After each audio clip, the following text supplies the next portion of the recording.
kicking off, playing in the old pink shirts this afternoon rather than the red and white stripes. We did wonder, didn't we, if it'd be the red and white stripes today, but QPR in their traditional blue and white hoops, Sunderland in the pink shirts and blue shorts this afternoon, get things underway and immediately just get a feel for the ball at the back there with Luke O'Nien playing it forward, but he's closed down and the ball goes out of play for an early throw-in.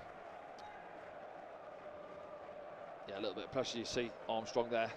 But I think that's how we'll set up. We'll try and get the ball down, have a feel for it, try and take control of the game early on, get a few passes in. See him there, his big physical presence, doesn't he? Top end of the pitch. Sinclair Armstrong. Yeah, he's a big old unit.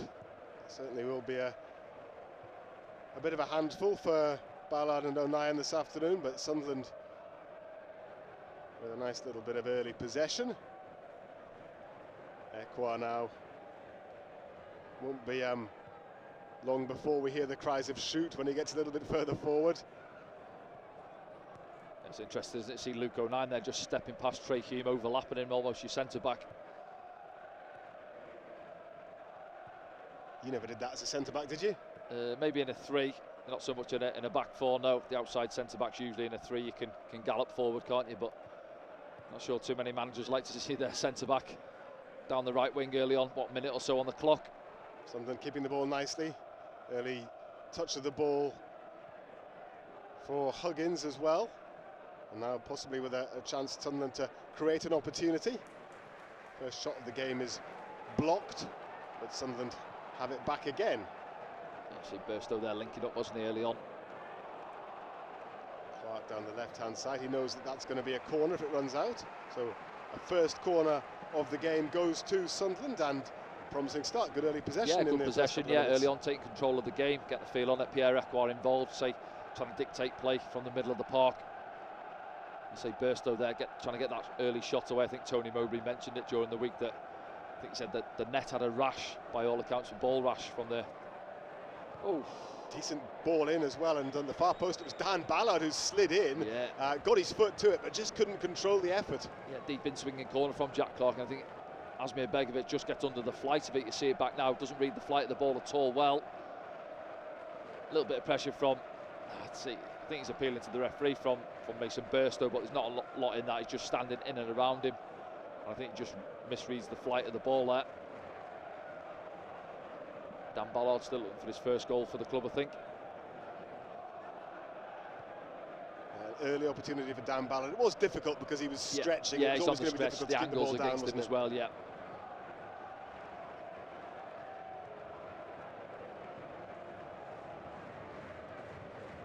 So Sunderland build from the back once more. As you see Trey Hume in there, almost centre midfielder at this moment in time, isn't he? Luke O'Nien coming out wide again. Rotation. Yeah, lots of fluidity in terms of the Sunderland defenders when they have the ball, and Clark can now have a crack down the left-hand side, takes on one, takes on two, goes down in the penalty area. Tangle of legs. Has to be a big shout. I mean, Clark went down and looked straight at the referee, who immediately said no penalty, but went through the two players there, didn't he? The meat in the sandwich, so to speak, and it looked like a little tangle of legs. We'll see it back in a moment, but yeah, first view in, defender was wrong side. Well, there's one or two boos. Who's gone down there? Is it Pierre Ekwah's gone down? Yeah. But we'd certainly like to see again the tackle, the challenge on Jack Clark. They're coming together. It's one of those ones when it's really early in a game. Well, it's early on in the game, and it's the away team. I was going to say it's at Loftus Road as well, isn't it? But yeah, again, we'll have to see it back in a moment. But yeah, I thought Jack had managed to squeeze his way through, and he's asking the referee the question there. Now look, Job as well in the referee's ear. Here we go. Let's have a look. So he does well there, bursts through the two defenders. Not sure off that. Let's have a look. This might be a better angle to see. He's in between the two. I don't know whether his foot just gets caught on the turf or whether a little arm round him. I'm not sure. So if we're not sure, you know, the referee, again, benefit of the doubt, he gets one look at it, doesn't he? See Jack there, now he's having a word with the fourth official. explaining why it wasn't given. Gareth Ainsworth, I'm sure, has his own opinion. That's the reason I think Frankie's not here today, because he doesn't want to look at someone who's got better hair than him. Well, he's had his trim now, hasn't he, Frankie? So he's got rid of his locks. But oh, has he? Yeah, yeah. Oh, yeah. Okay. He's had his haircut now. Oh, yeah. Right. Okay. Look 10 years younger. Yeah. Tony Mowbray as well asking the question. Fourth official in it. What a job that is. Saturday afternoon who do that. I know. You just get your ear bent, don't you, for 90 minutes? It's good though from Jack, isn't it? Direct. We know what he's all about. Picks the ball up. He's trying to fight his way through. And to be fair, you always see the defender the wrong side and going down behind him. It always looks clumsy. And then Job is right next to the referee. He's asking the question. Ekwa looks like he's okay and is going to come back on again, which is good to see because he's such an important player for Sunderland. 2 goals against Southampton last time out, and he's going to come back onto the pitch. The referee just telling Anthony Patterson what's about to happen. And yeah, I was going to say, I think we had the ball, didn't we? It went back to Anthony Patterson when he stopped the game for Pierre Ekwa to get his treatment. So Patterson is able to collect the uncontested drop ball, and we'll be able to get underway again. So every minute of time when the players stop gets added on these days, so already we're probably going to have a bit of an extended first half. We'll wait and see what else happens, but that was the first stoppage of any significant length. Patterson just with another touch of the ball.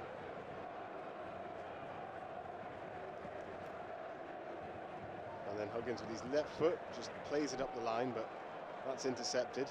Queen's Park Rangers haven't really been able to string many passes together up until now, and Sunderland managed to press them back into their own half. Yes, trying to feel their way into the game, aren't they? Queen's Park Rangers, as I say, we've had that stoppage, but prior to that, Sunderland had a good bit of the ball, looking dangerous going forward.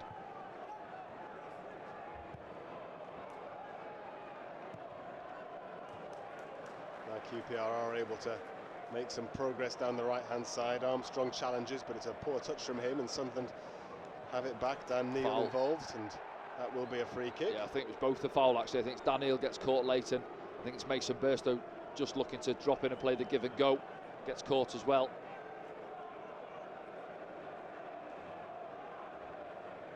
So I think he's given it for the first foul on Dan Neil. Dan Neil, yeah. He gets to his feet, rubbing his right thigh, but he's okay.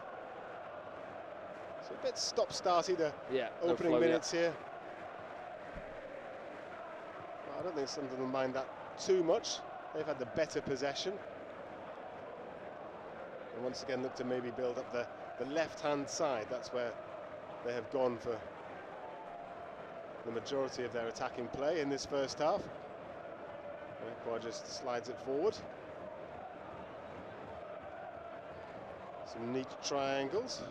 I'm not sure we've seen too much of Abdullah Bar yet, have we? I think he's going to get pretty much his first touch of the ball. He is, just crowded out of it. 2 players on him straight away, but he does win a throw in.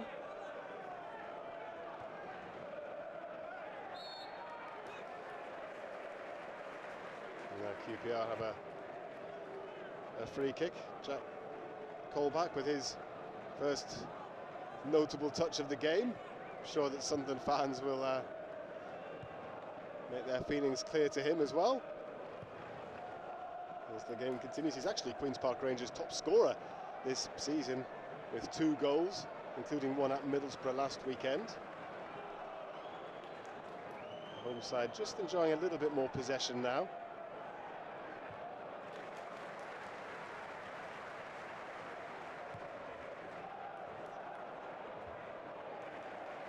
Good work by Trey Hume, who, as we mentioned pre-match, is going to be up against Paul Smith, his Northern Ireland international teammate, this afternoon.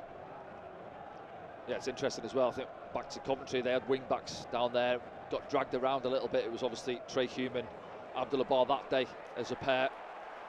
Let's have a look at this now. Armstrong now in the penalty area for Queen's Park Rangers, just trying to set up a teammate, but Sunderland are able to clear it. Again, some defending to do, and the referee blows his whistle. It will be a free kick to Sunderland. Yeah, seeing his strength there, Armstrong just brushing Niall Huggins aside, and Niall's having a quiet word with the linesman on the far side, feels he was fouled, but the linesman wasn't having any of it.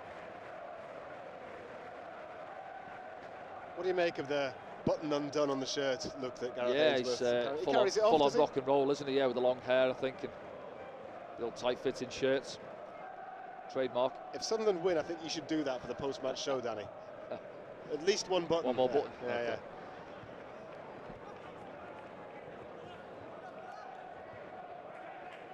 Barr does well to keep the possession. Hume looking for help in front of him. Sweeps it across to the left-hand side. Huggins. Well, it looks like better weather down south, doesn't it? You see the sun's out there and the dugouts and one or two of the subs with the shirts over their heads. Oh, some short sleeves, certainly, yes. Grim up north. Yeah, just looking out the windows where we are based at the Stadium of Light, it's not quite the same, is it? He likes his necklaces as well, doesn't he, obviously? Yeah, good collection. Yeah.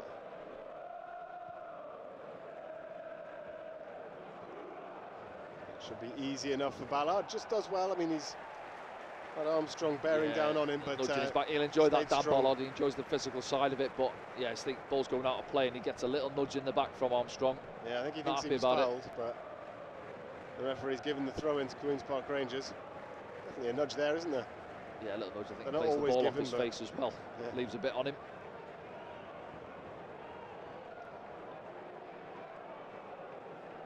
Something with a little bit of defending to do then in these early stages.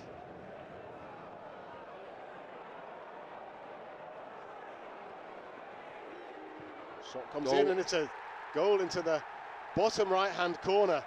Sunderland didn't deal, did they, with the corner kick. Kenneth Parle it was who was loitering at the edge of the penalty area, and from their very first opportunity, Queen's Park Rangers have taken the lead. Yes, that's that long throw in, isn't it, actually? Yes, you see ball comes in, two players go up, same ball almost, Dan Ballard and then Huggins. That one there we don't compete well enough for, and it's set back, body's pressing him through the legs. No chance for Anthony Patterson, probably sees it late as well, but goes across him into that far corner. As you see, I think, is it Dan Neil trying to put pressure on the ball? It's through his legs, unfortunately. It's always going away from Anthony Patterson, and as we say there, QPR early on weren't really at it, but find themselves in front 1-0.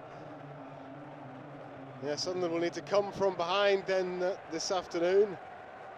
Didn't really come from anything much. Yeah, Ekwa's still down as well, so the referee pulls him to his feet and says get on with it, but yeah, he's not happy there, is he? No, I don't know. Same injury. I think he's tried to carry on as he's going to have to go off, is he?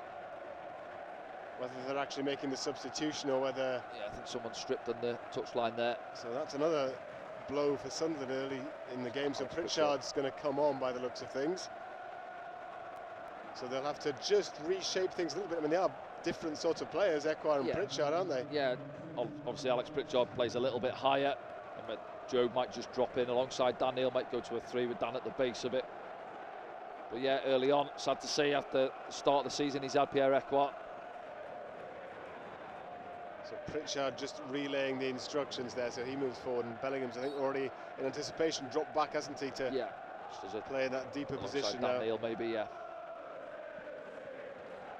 Alex Pritchard hasn't started a game yet this season, but when he's come on, he's been effective, hasn't he? Yeah, he's always lively. Yeah, as I say, mentioned it after the game last time out. He comes off the bench. He always has an impact on the game, and you know, at his age as well, he'd be frustrated. He's not starting games, I think, but you know, you could go one way or the other. You can sulk and mope around, or you can go out there and put in a performance, and he certainly does that.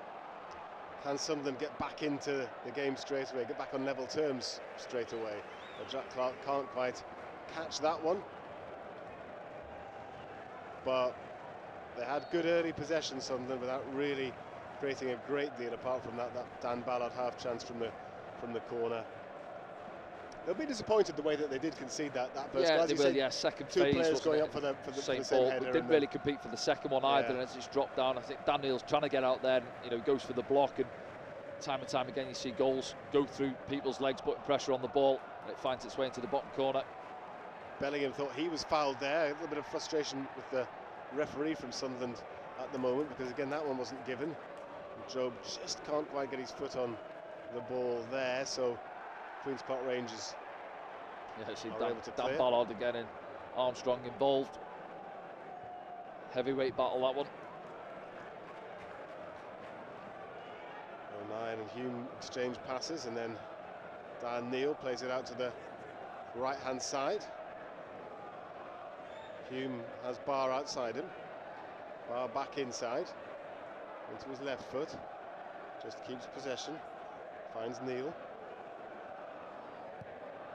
It's a good ball to Pritchard. Pritchard could shoot. He's got space. He does shoot, but just delayed it, and that gave the defender time to make the block. But maybe Sunderland will have another crack here. No. Queen's Park Rangers are able to clear. Yeah, as you say, great ball from Dan Neil. Just fizzed it into his feet. 10-15 yard pass, but on the counter now, Queen's Park Rangers. Yeah, down the left-hand side through Elias Chair, and well, I think it was a great tackle in the end. I thought for a moment then that he'd swept Chair's legs away, but no foul given. So obviously got a good bit of the ball as well. I was going to say, usually the player's reaction, and Elias Chair, you see, frustrated with himself, I think, wasn't arguing with the referee. Good ball across from Clark. Bellingham jumps, and then Barr as well. Pritchard sniffing around there in the box as well. It's actually Burstow that was there, looking to get on the end of it as well. He goes back into the box now to see if Barr can get this ball in. A couple of the step-overs that we've seen before from him now to Pritchard. And then Neil looking for perhaps a shooting opportunity, then finds Barr again. Again, Burstow's in the box, but the ball is headed clear before it can get to him. Yeah, frantic now, isn't it? The game's livened up. Sunderland trying to get back into it. Possession in the Queen's Park Rangers final third. Getting bodies forward, but weren't able to create a clear-cut chance there. And then Sunderland tidy it up, and again a shove off the ball. This time the referee does give a free kick. Close to the pitch, isn't it? The advertisement boards, and it does well actually. Niall Huggins, I think he misreads the flight of the ball initially, but then he gets back in, and as he plays it back, he just gets a little nudge, doesn't he? You see there, it's only a metre or so off the pitch, the boards, and bang, there you go. Yeah, a bit naughty, isn't it, that? Yeah, he's never getting there. It's going back to the goalkeeper. Doesn't need to do that. Shoves his right arm into him, and as you say, it's a bit like Luton, and it's so close to really the pitch, isn't compact, it? Yeah. Perhaps not as hostile as it is at Kenilworth Road, but Huggins just took a clattering there into the advertising hoardings, so he will just need a little bit of recuperation. Yeah, just come back to that one as well. Dan Neil, that lovely ball, we're right down the line of it with the camera, weren't we? And he fizzes it through, takes 3 or 4 Queen's Park Rangers players out of the game into Alex Pritchard. And he just, I think he was in two minds whether to feed it out to Jack on the left or to pull the trigger, and the opportunity went away. Smith goes to check that Huggins is okay, which he seems to be. Jack Clark having a quiet word there as well with Smith. Smith's protesting his innocence.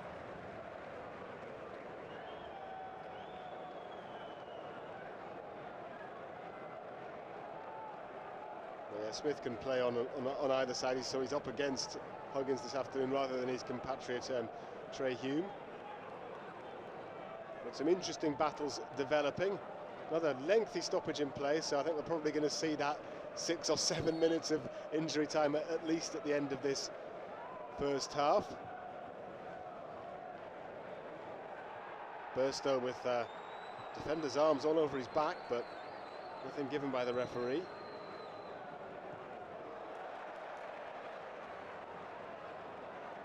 Armstrong doing his bit to keep possession for Queen's Park Rangers, which he does, but at the expense of territory. They have to go right back into their own half.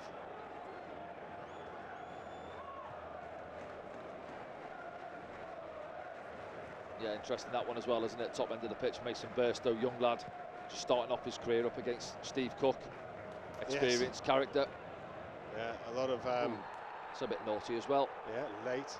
He's not going to get a yellow card, I don't think. He apologises. Yeah, he's had a little bit of a kick out there at Luke O'Neill, hasn't he? Yeah. Nice chair. And his chair is... see it back. Yeah, he just...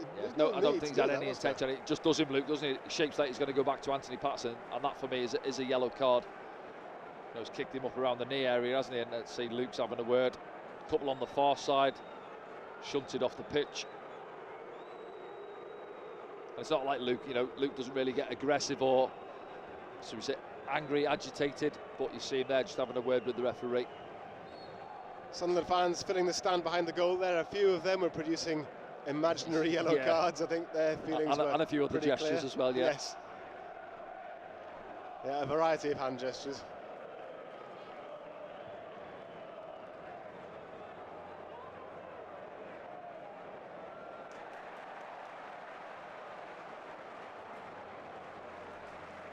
Everything's just dispossessed there, and Colback has it now, but he loses out. They'll book him now. Look, they're all round him. Yeah, and Jack Colback. This time it's Job who's gone down. Colback was a little bit late on him. And, he's off. Well, that is a red card for the former Sunderland midfielder Jack Colback. Sunderland immediately surrounded the referee. They didn't like it. Yeah, From our position watching here, well, we'll see it back now. It looked late. He's on the lunge, isn't he? Again, we'll see it on the replay. Referee only gets that one look at it, but it's come pretty sharp, hasn't it? After that one at the other end, where we're asking any chance of a yellow card, referee, for the late one on Luke O'Nien, which for me was a yellow card, didn't get given. And this one, let's have a look now. Ball in there, lets it roll across him, Jack. Oh, yeah, it is high. Do you know what? It gets away from him there, look, and he's panic. Job's onto it, and he sees his ankle buckle, and he catches him a couple of inches up there above. Oh, yeah, that's a nasty one. Could have been a leg breaker. I'll say hopefully Job's okay, and I don't think you can argue with that. Yeah, in the modern climate, certainly. In your day, that probably wouldn't have been a red card. Yeah, possibly not back then, but you see it there. And the ref's probably got a good angle on that there, and he catches him, it's probably halfway up the shin, isn't it, really? Studs up, and I don't think you can argue with that. I mean, in Jack Colback's defence, I don't think it was intentional, but it was reckless. Yeah, and, you know, it happens quick. You see it slow down, and obviously a lot of the time it does look worse. But yeah, Jack, he lets it run across him. It gets away from him, and Job's onto it. Just too sharp for him. Job very quick, wasn't he, to react, and that's what cost Jack Colback there. He realises he's lost it. He thinks he can still perhaps win it back by sticking a leg out, but Job's so quick. There, it looks horrible on that one, doesn't it? It's halfway up the shin. And certainly the Sunderland players were straight around the referee. Tony Mowbray remaining passive on the sidelines as ever. Yeah, so a goal down and 70 minutes plus with the extra man. Yeah, so that makes the dynamic of the game very, very interesting. Not the way Jack Colback hoped his afternoon would go, obviously, but he will play no further part in this match. I think just see Elias Che drop a little bit deeper in there now alongside Field, try and help him out in the middle of the park. Gazelle as well, a little bit more compact and narrow.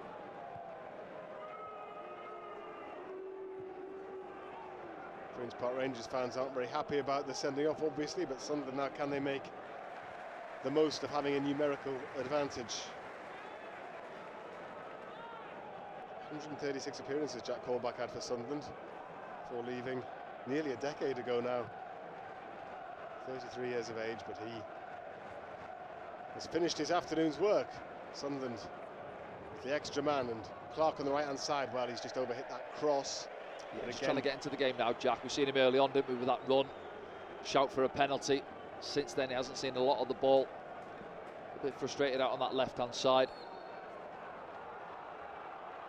Be interesting to see if Gareth Ainsworth makes any changes. At the moment he's not, so yeah, I think naturally there you may be looking to your bench, aren't you? Does he shore it up really with a natural centre midfielder to go in there alongside Field, or does he just narrow drop Gazelle and Chair back a little bit deeper yet? Yeah. Armstrong as the lone striker. Drinks break, have we? Looking that way, yes. We see these more frequently now. I don't know if there's a player getting treatment somewhere as well at the same time, or whether just because we're at the midway point of this first half and the temperature's pretty warm in West London, that they are having a drinks break, and that gives Gareth Ainsworth the opportunity to explain to his players how he wants them to respond to that sending off. Similarly, Tony Mowbray in conversation with Jack Clark there.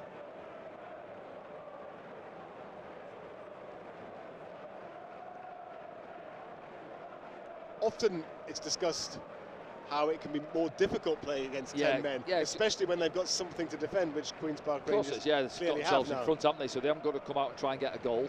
Yeah, it's just narrow and compact, I think. Obviously they settled with that 3-4-3 really, weren't they? But the back three in there, you'll see Smith and Paul a little bit deeper, making it into a back five. And then Fields and Gazelle and Chair either side of him. So like a 5-3-1 really. Unless he changes it. You know, personnel-wise, he might get to half-time and reassess things. But from our point of view, as you say, naturally fans will think, oh, we've got the extra man now for so long in the game, we should be able to break them down a little bit easier, but doesn't always work out like that. you would certainly imagine Sunderland will apply considerable pressure for the remainder of the game. And we are just about ready to resume now after what was quite a lengthy break for drinks at the side of the pitch. Yeah, I think we're probably looking at double figures already, aren't we, for the stoppage time? Yes. So the Mowbray sits himself down in the cool box again.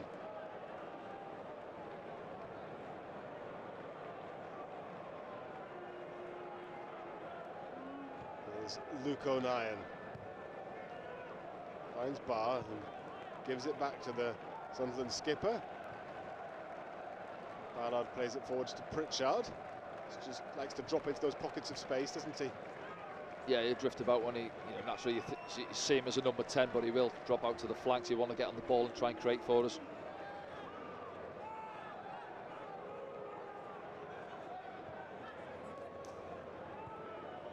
Here's Pritchard again. He's got Clark and Huggins outside him, and then back it comes to Clark. Pritchard again. Ball in. And here's Burstow! There we go! And he's scored! Oh, he's offside. It's Joe Bellingham. It's Joe Bellingham who got his head to it. It was a lovely header as well, a beautiful ball in, but he must just have drifted. There can't have been much in that, I don't think, just Danny. off the back of the defending set back into Alex Pritchard. He fizzes a lovely cross in, doesn't he, over the top of the centre-back, in between centre-backs. They're not sure, they don't know he's offside, but unfortunately Job just strayed a yard or two off. Couldn't have been far. Couldn't have been far. The assistant clearly got his flag up straight away. It was a good header, back across the goalkeeper. Looked like Sunderland were back on level terms. And it was a cracking ball in as well. For some reason the referee's given a foul. Yes, I think Mason Burstow, I think he's given the throw in. I think he's given the throw in, hasn't he, on the far side to Queen's Park Rangers. I think. Let's have a look back now. Yeah, just a tiny tell you what, when the ball's actually released, that I'm not sure is close. That is very, very close. Yeah, but he certainly. No, I think it's at Morgan Fox actually. It's between Morgan Fox and Paul. Fox hasn't got a clue where he is. He's off the back of him, and on the still photo there, when they paused it, it looks pretty much like they're level. Again, we're not looking down the line of it, but very, very tight decision. VAR would have struggled picking the bones out of that one. I think a couple of the QPR defenders did appeal, but more out of habit, I think, than anything, and hope. Yeah, exactly. Well, they could have complained had that one stood. Foul. That will be a free kick to Queen's Park Rangers. And we might well be not even half an hour in yet, but they're gonna, you would imagine, every opportunity just waste seconds where they can as well. Yeah, just set up there from the throw in. I think Niall Huggins is behind Armstrong there. He's got Dan Ballard 10 yards behind. Got to screen him to stop the ball going into his feet. We said it there, he's a big strong lad. Can't allow it into his feet, and then he's rolled him and he's gained yards down that touchline and won a free kick for his team.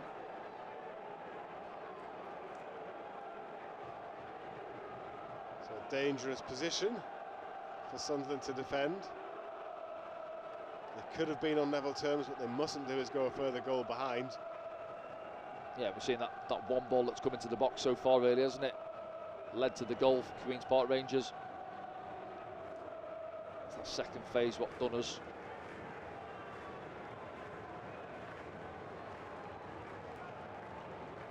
Five blue and white hooped shirts in the penalty area as the cross outswinger comes in. This time it is dealt with, but again, there's a player on the edge, and this time Sunderland are able to block and then clear their lines.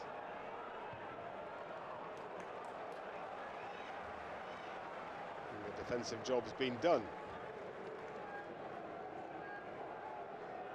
It would be nice to get back on level terms before half-time and then have the second half to really have a go for it. Yeah. Oh, he's given a free kick there, hasn't he? No, again, I think Armstrong's gone up as I think the ref's saying that Luke O'Nien's made it back for him, but let's have a look at it back now. Long ball from Begovic there. Armstrong with his eyes on the ball. He's jumped there. He always have that problem. The striker jumps up there, Luke doesn't. He just gives him a slight bump. He's off balance and was deemed it a free kick.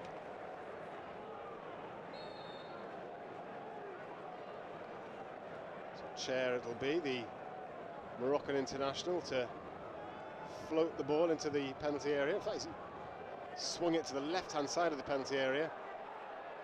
Something they're able to.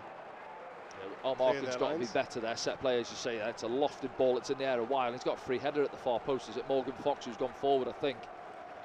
See Tony Mowbray, the old Bielsa ice bucket there. It doesn't look too happy.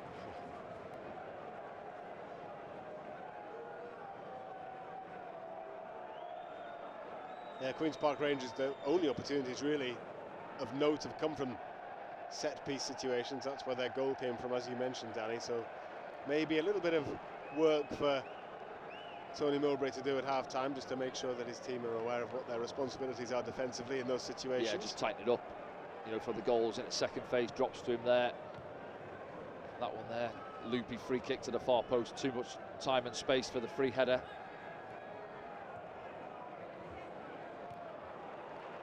Job out wide to Barr. Barr's got Burstow in the area and Pritchard. Back it comes to Hume. And Huggins to Clark. Good play from Clark. He's beaten his man. Then rather than cross, he tries to cut inside. Again, he asks about a penalty. Queen's Park Rangers fans behind the goal make their feelings clear, and the referee was having none of that either. Yeah, I think it's Kai, isn't he? Just gets his body across Jack as he gets to the byline. Let's have a look at it back now. Oh, no, we're not. Tony Mowbray there, furious with the fourth official, is he? I think he probably thought that there was a shout for a penalty. He's happy with something as well, is he? Yeah. He's just having a word with the fourth official, Ainsworth, there as well. Do you know what? I think as the ball's come up there between Dan Ballard and Armstrong, I think he's arguing something there. It's bounced off his shoulder. Yep. And a yellow card was brandished there at, I'm not sure who, Danny. I think it's Armstrong, yeah. Ballard went down. Let's have a look. So it wasn't so much an elbow, it was just he just threw him to the ground. Yeah. So Sinclair Armstrong goes into the book. There we go, is that one now. Jack Clark there goes past Smith to the byline. No, that's not contact, but yeah, no, not just quite enough. Gets his body across him, just stands his ground, doesn't he? If anything, Jack's just run out of pitch there.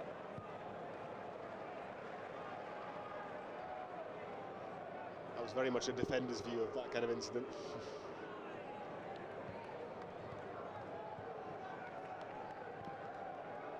But it would have been soft if it had been given, but well, Jack Clark's getting a bit of stick now from the QPR fans who... Well, that's two shouts he's had, hasn't he, now, for penalties, yeah. Here's Job.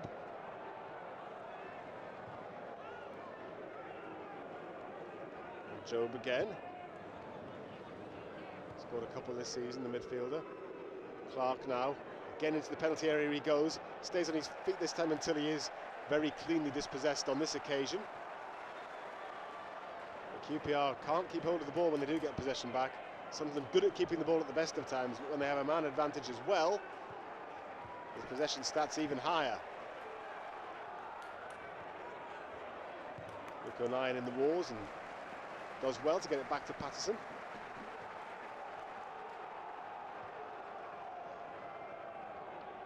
Something just beginning to turn the screw a little bit.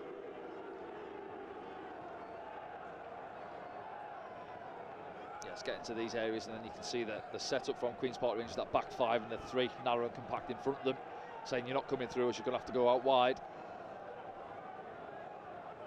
Here's Barr again. Let's look lively. Now Job. Huggins plays it to Clark and just plays him a little bit short, and it actually confused the defender as well. Yeah, he miskicked it there, didn't he, Niall Huggins? And so whether the defenders stepped over it on purpose or not, not sure. Goes out to that far side for a throw-in. But yeah, just when we're getting into that final third now, we're going to look for that cute, clever pass. You say, getting Alex Pritchard on the ball. You know, Jack Clark, these types of players, Job as well. Little threaded pass, it's difficult. They've got a lot of bodies back there, Queen's Park Rangers. After the game, don't forget to get your questions in via the platform that used to be Twitter, now X, using the hashtag AskDanny. You get some curious questions, don't you, Danny, sometimes? One or two. Some good ones as well. We always appreciate them, so yes, do get your questions in after the match. And we will discuss the points that you want to raise. Hopefully it will be a positive result, but Sunderland have some work to do. Kenneth Parl's goal separating the sides. Yeah, still a long way to go, no panic. I'm just thinking will Tony Mowbray assess things at half-time, say, out on the wings? Maybe look to bring Patrick on a little bit earlier now. I'm sure we'll see Patrick Roberts at some stage this afternoon, but if it remains like this at half-time, I think there's a very distinct possibility we might see him for the full second half. But maybe Sunderland can get back on level terms before then. They're remaining patient, having good possession. Pritchard again dropping deep, and Clark on the left-hand side brings it back inside, and Pritchard clips it into the box. Job's there. Oh, and he misses his kick. Opened his body out. He knew what he was trying to do, but just missed his kick. He's getting into good positions. Yeah, Colback and just keeping an eye on Job. Lovely movement, comes away and then just steps the other way. Can't see it off the picture now, and then Alex Pritchard just waits for it, drops a lovely ball in, just an air shot, isn't it, for Job? So there, gets connection on that. Was he 10 yards or so out? Goes for the firm side foot finish, just can't get connection on it. But he's getting into good areas, isn't he? So he thumped it with the old instep, but he's just trying to control it. He's just keeping an eye on it, isn't he? It happens that, difficult one in a way, seeing it coming over your shoulder. Eyes are fixed on the ball, but unfortunately doesn't get any contact on the ball.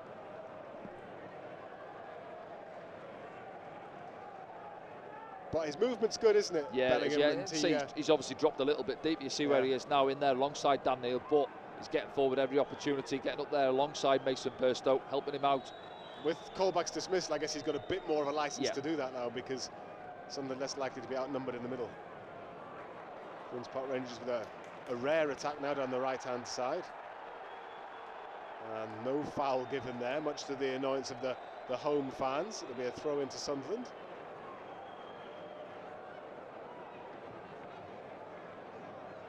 They obviously feel hard done by Colback's dismissal, but perhaps the most controversial decision of the first half went in Queen's Park Rangers' favour, in that Sunderland's equaliser was ruled out for offside. But they maybe have another opportunity to get forward now through Alex Pritchard. Neat turn. There's Clark, who has Huggins outside him, comes back inside to Pritchard. Pritchard looks to play it quickly into the box. That one's blocked, but now here's Luke O'Nien, always comfortable bringing the ball forward. And here's Barr, he's fouled. That'll be a free kick to Sunderland. Yeah, do you know what he hasn't done yet, Abdullah Boy? He hasn't got outside his man, has he? For somebody who's right-footed playing on that side. Time and time again, he keeps chopping back inside, and so on that occasion wins the free kick. It's Paul, isn't it? Just leaves a lazy leg there for him. Yeah, he can have no complaints there. Sunderland with the opportunity from the set piece.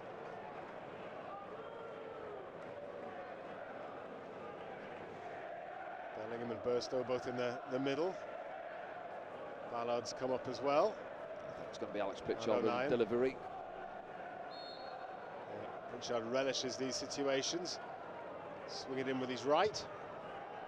Nobody attacking that 6-yard box. Yeah, nobody got across that near post, did they? Fizzed in low from Alex Pritchard. Clark just caught in possession there as well, so Queen's Park Rangers can perhaps commit a few more shirts forward now, but Clark battles well to help gain possession back.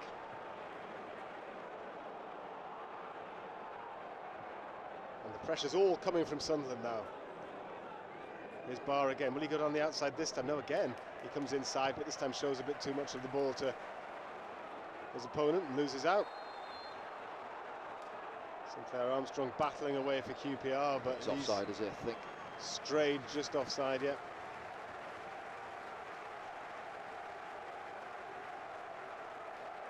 Sunderland happy to get things underway again quickly. Keep the pressure on. Yeah, it's going to be attack v defence, isn't it, for the majority of the remainder of the game, and QPR looking for counter-attack, set plays to try and get out. Yeah, Sunderland just have to find a way past the defensive line, 2 banks really of 4 and a 5. Someone will have to get through. Jack giving the ball away again there, cheap one. Yeah, just a breakdown in communication, I think. Will they get it back again? That's the problem for QPR as well. When they do win it back there, he's isolated. Armstrong, top end of the pitch, and if they don't feed it into him, it's going to come back. At the moment, they just need to be patient to an extent, keep moving the ball around, because it's tiring defending the way that QPR are having to do, isn't it? Yeah, just shifting across the pitch, really. Keep working yourself side to side, 10 yards or so. Just wait for that sloppy pass or miscontrol on the ball like that one.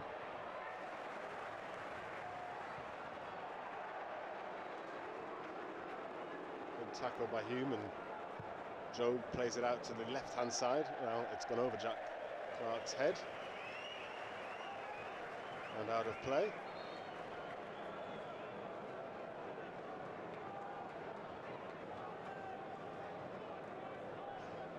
You'd be hot in that tight black shirt as well, wouldn't you? I think so, yeah. Even if you haven't got the top sun on that far side.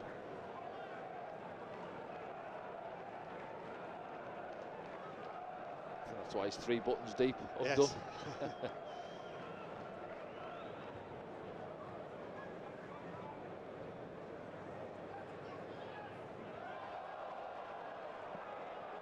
Throw goes Sunderland's way.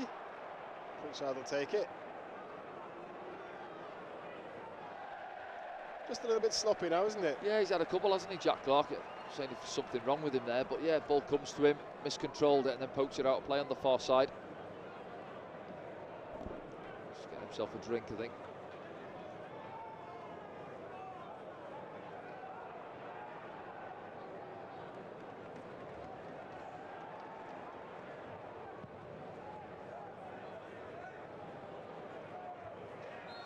Approach the closing stages of this first half.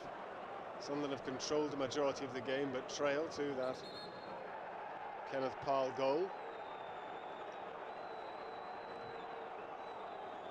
This time it's Armstrong is getting. Yeah, he's not sure he's offside there. I think he doesn't feel he's offside, I don't think. But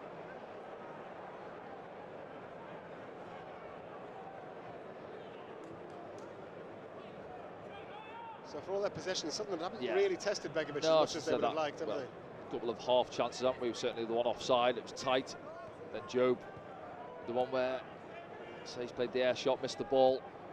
That combination, wasn't it? Alex Pritchard and himself on a couple of occasions. Abdullah Bar struggled really to create down this right-hand side so far, and I think when you're looking at the situation we're in now, up against a compact side, you look at those individual players, your Jack Clark, Patrick Roberts on you, Alex Pritchard, a little bit of magic.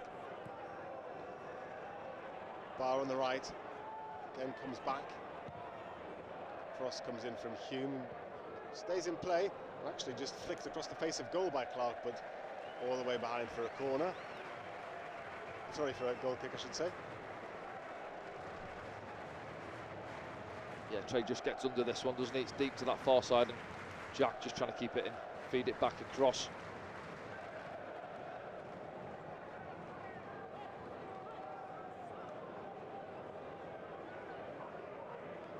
Does have plenty of options, Tony Mowbray, doesn't he, for the second half if Sunderland still need a goal?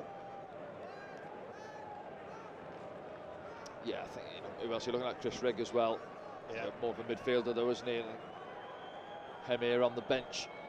It's one of those as well, sometimes you can load it too heavy at the top end of the pitch, and it's comfortable for the opposition. It's trying to create that space for those threaded passes, try and mix it up a little bit, get the ball out wide, fizz crosses in low, try and mess the back line up a little bit more than what we have done. We'll find out in just a moment how many additional minutes there'll be.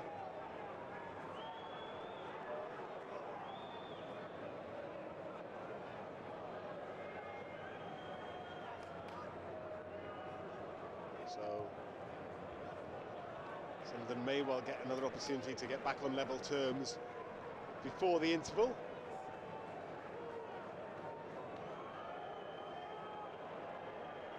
Confident play from Luke O'Nien, the heart of Sunderland's defence. Set Sunderland going again. Fourth officials put up I think it's 8. 8, yeah. So yeah, 8 minutes. We thought it would be a yeah, lot, I was thinking around 7 actually, yeah, so yeah, 8. So a few stoppages, obviously the sending off, 1 or 2 injuries. Yeah.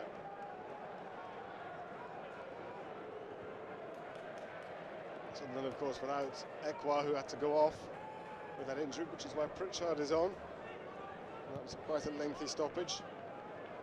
Here's Barr again, seeing quite a bit more of the ball on the right-hand side now. He does like to come inside still.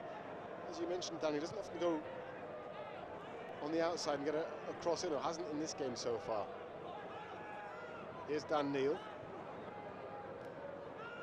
And Hume. Hume back to Barr. This time Barr does go down the outside, then checks and then crosses with his left. Bad. Oh. Yeah, Job again arriving. I think it's not a bad ball in from Abdullah Barr. Say on his left foot. Decent delivery. Job arrives there. Just trying to come through a couple of bodies. I think Kai actually does quite well. Just to hold him underneath the flight of the ball. Yeah, just couldn't quite attack it because of the presence of those 2 defenders.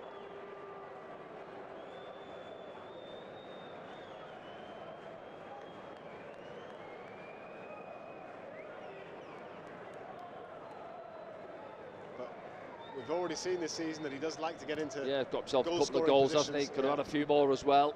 I expect him to get up and around double figures, certainly by the end of the season. Oh, Patterson does well.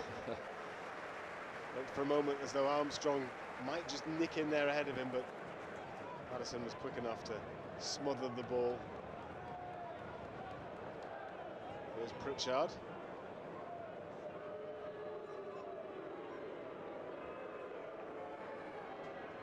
Who's been productive already this season in the Championship, and he's going to shoot with his right foot in terms of creating chances.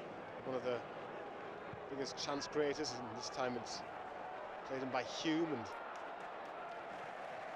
again QPR just getting enough bodies in there and just prevent any clear cut. Yeah, you see Jack pulling the trigger, but 3 or 4 bodies attracted to him all the time out there when he gets the ball on that left hand side.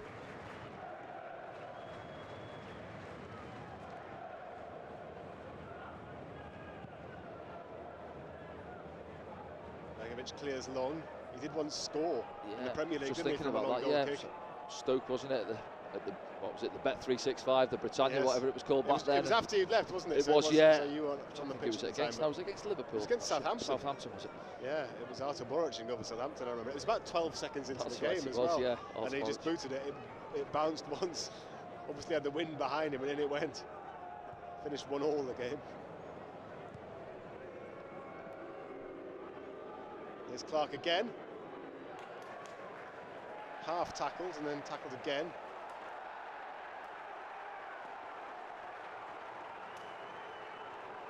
So we're going to have the throw in.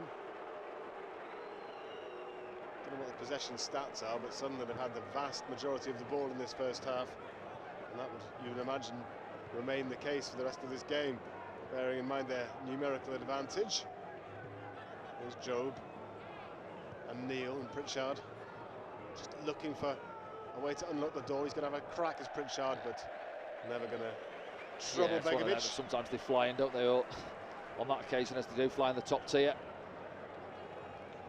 But they'll be happy with that from their point of view, Queen's Park Rangers. You've Gareth Ainsworth, you know, if we're having to pull out strikes from 25, 30 yards, he'll be happy with that. I think sometimes, you know, you almost want the opposition to have a little spell on the ball, you know, gamble, get a few bodies forward, then we're going to get that little bit more space driving forward. But, say there, when they've got that bank of 5 and the 3 in front of them, it's difficult to break down.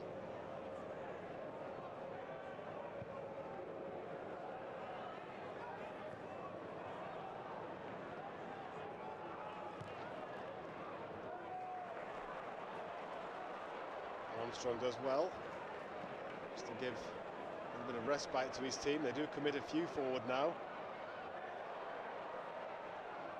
Hume goes to ground.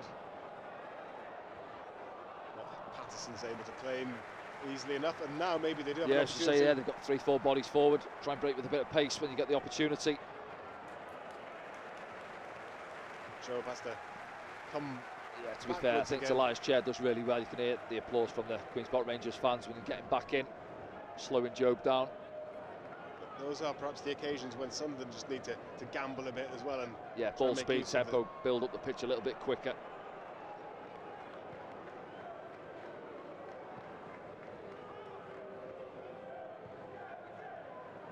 Pritchard again. Clips it towards the far post. It's Job who stretches, but he can't get there. Well, it looks the most likeliest for routes for Sunderland at this moment of time, doesn't it? Alex Pritchard, Job, Bellingham combination. Yeah. It's gone down there. I think it's Morgan Fox, isn't it? Let's have a look on the back of him. Not too much in it, was he? He was holding his right ankle, I think. One of those when he knows it's nearly half yeah, time and just quite happy for QPR to get into the interval. A goal to the good. So it is Fox who gingerly gets to his feet.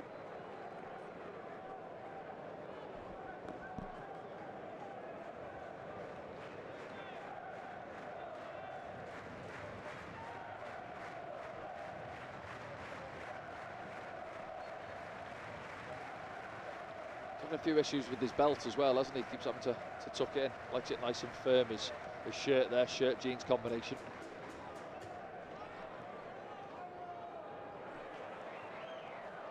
Yeah, you're getting some fashion tips, aren't you, from Gareth Ainsworth this afternoon, Danny? As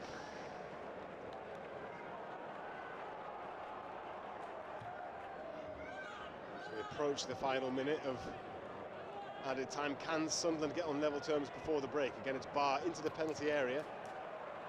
Look for some support.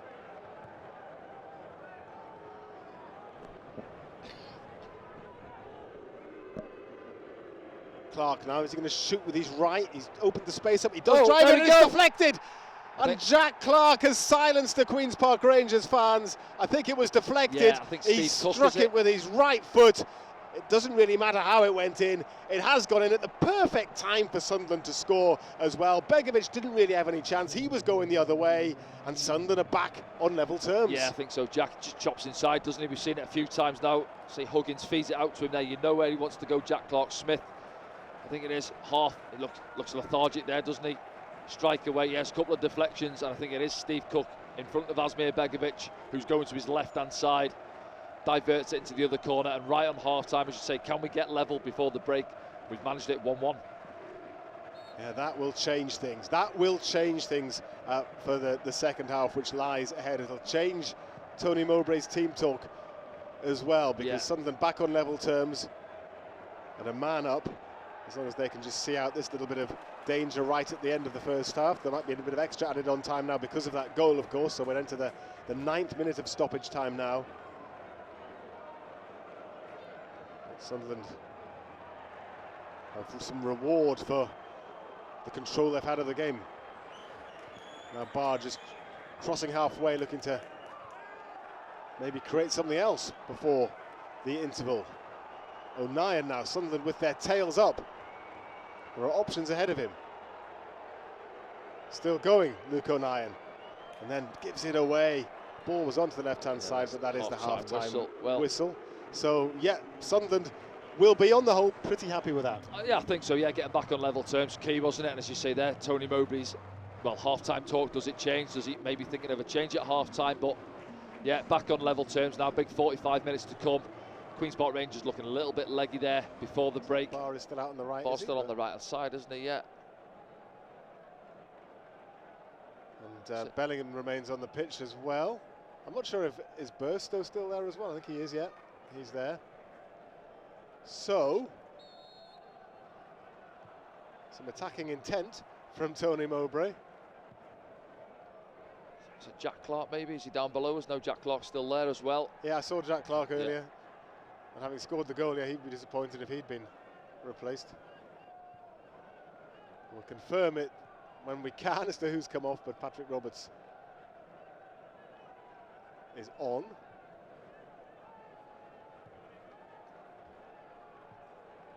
And Sunderland starting the second half as they ended the first. And here is Clark, and Pritchard have got a bit of space to shoot. This one's blocked. Sunderland keep it though.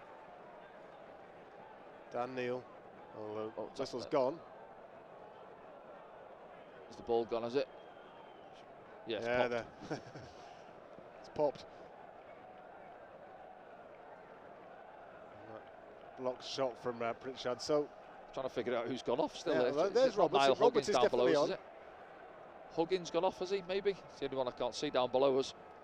Which would be a possibility, and then just rejig the defence. Yeah, to change it to a back three, possibly. You would hope that if Huggins has gone off, it isn't another injury for him, because he's had so much to deal with. Yeah, or as he looked at it and thought, you know, can we get another body higher up the pitch? Yeah, so maybe a tactical move to go and try and win the game, basically.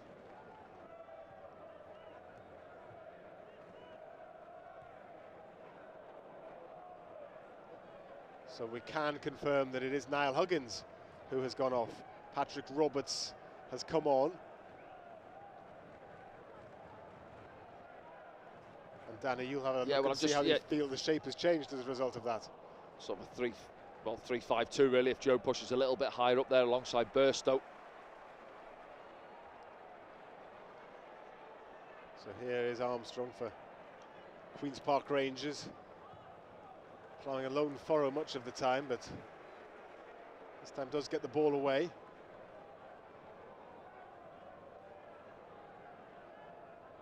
QPR with a rare spell of possession. Fields down the left-hand side. Tries to play it into the penalty area, but he has no blue and white shirts with him. Sunderland can bring it clear. Yeah, it's interesting that as well. Patrick, I thought he'd come on that right-hand side, but he's kept Barr out there, and also it's right wing back, and Patrick's just come a little bit more central. There he is now on the ball. Just in there alongside Dan Neil and Job. Yeah, you might have thought it would have been the other way around with Roberts out wide and Barr coming in. Yeah, I'd have thought so. Yeah, give him that space to get at the full back or the wing back on that side, Paul. Maybe they will switch, but here's Clark now in a good position again. A few claims for handball, but not from Clark, just from the Sunderland fans behind the goal. Won't be a penalty, it will be a corner.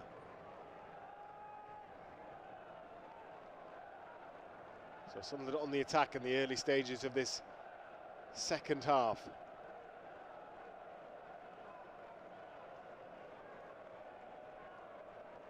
Having equalised in the dying seconds of that first period, if they can score early in the second half, really turns the game on its head. And well, two players, Ballard, one of them, went up for it. It was a great ball in. The keeper didn't come, so it was only about 4 yards out. Ballard, I think it just seemed to skim off his forehead. Maybe it just caught him a little bit by surprise. Yeah, we'll see it back, but it was zipped in, wasn't it? The corner. It looked like he was favourite to get there, Dan Ballard.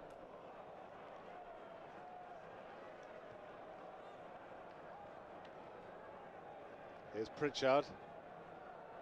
Clark, back to Pritchard again. Dan Neil looking to thread it through.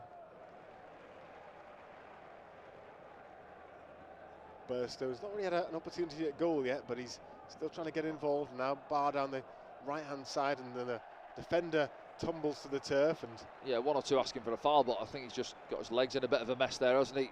Paul put it behind for the corner. So another corner for Sunderland. Looks like a step over to Barr, doesn't he? Yeah.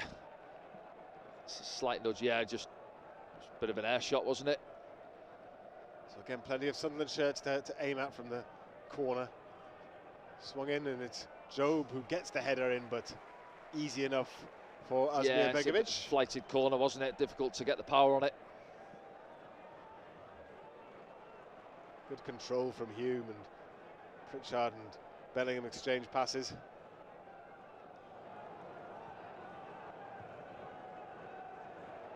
We know all about Sunderland's possession football, but they just need to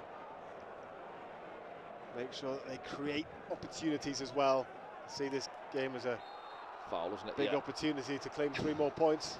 Does well there, Luco. Now he knows it's coming in. Sometimes, yeah, he's a big, strong lad, but he's just a bit rash, isn't he? Armstrong throwing his weight around there. Starting to get frustrated as well.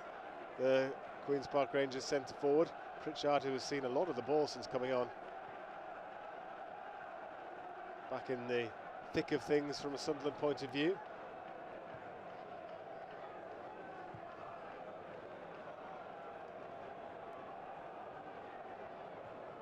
Barr now down the right-hand side, and he can drill it across the face of goal. Begovic does well. Yeah, does well there, Asmir, with his right foot, I think it is. Job's waiting behind him. Good link-up play again from Barron, and lovely touch from Patrick Roberts into his path.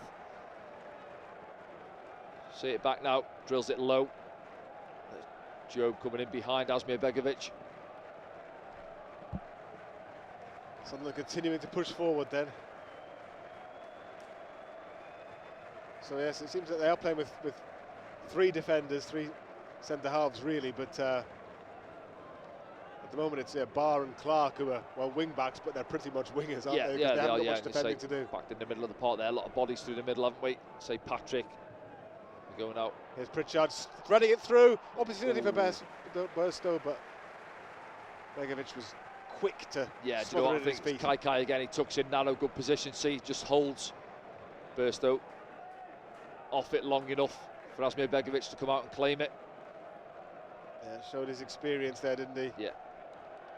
Just trying to get him into the game. It's a difficult one, you know, if you're assessing Burstow's performance so far. It's hard because he's got, you know, experienced centre-backs in and around him, and it's compact through the middle of the pitch. Trying to get the ball into his feet, it's been difficult.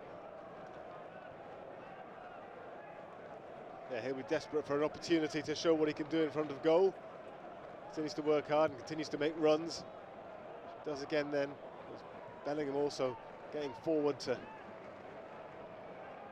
He's pretty much playing as a supplementary striker now, is Job, isn't he? Which is a position that he's well capable of playing. Pritchard forward to Clark. Clark onto his right. Thinks about the shot. Just clips off a QPR it's that head. combination again, isn't it? Jack Clark and Steve Cook with the head. Yes.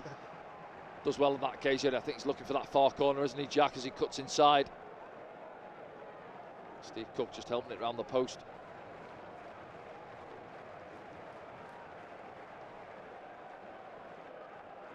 So Pritchard will take the corner on the right-hand side.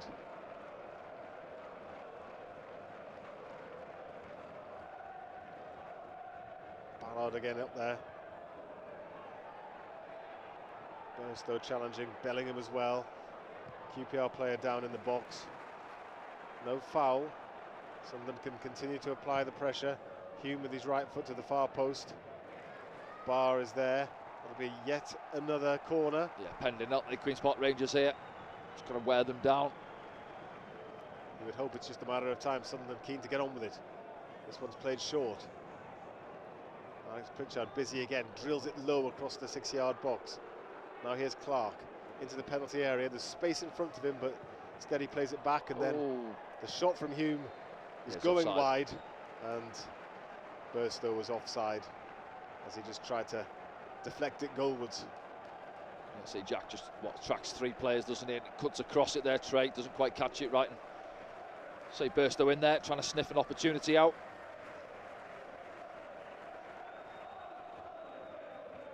Sunderland fans in good voice behind the goal. They sense a victory is on the cards this afternoon. Up against 10 men. Jack Colback having been sent off after 20 minutes of the first half. At that point, Queen's Park Rangers were a goal up. Sunderland equalising just before half-time, and Begovic curses as his goal kick is sliced and goes straight out of play.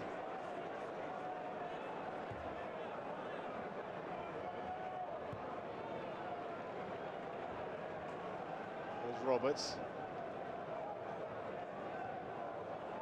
Barr outside him is hugging the touchline in the second half, isn't he? Yeah, just use the width. Yeah, keep working. Queen's Park Rangers side to side, nothing worse. Been there myself. You're down to 10 men. You constantly have to shift left, shift right, 5-10 yards, especially in the heat down there. It's going to wear them down. Clark into the box again. Those quick feet of his, looking to probe and find the opportunity to shoot. One touch passing comes to nothing on this occasion.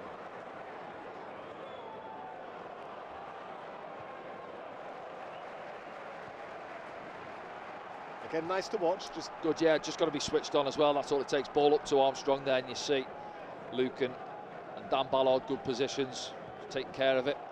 Space again down the left-hand side for Sunderland. Great ball in. Oh, and it was Bellingham again, Job, who got to the 6-yard box. Let's give a corner. Yeah. So I think, yeah, just nicked off his toes. Good run against Dan Neil, isn't it? Comes out of the centre, fizzes a lovely ball across with his left foot. There's Job arriving. Good defending. Good defending, it is indeed, yeah. I think it's Morgan Fox, is it? Just matches the run of Joe Bellingham. Gets the block in. Sunderland knocking on the door.